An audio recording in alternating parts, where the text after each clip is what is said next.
Begin simulation. To initiate available watts to freedom, bring your GMC HUMMER EV to a complete stop on a closed course. Press the traction control button twice and use the steering wheel button to confirm.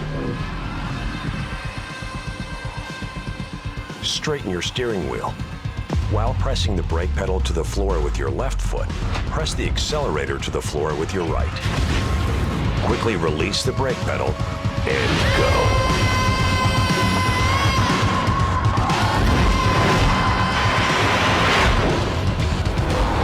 Simulation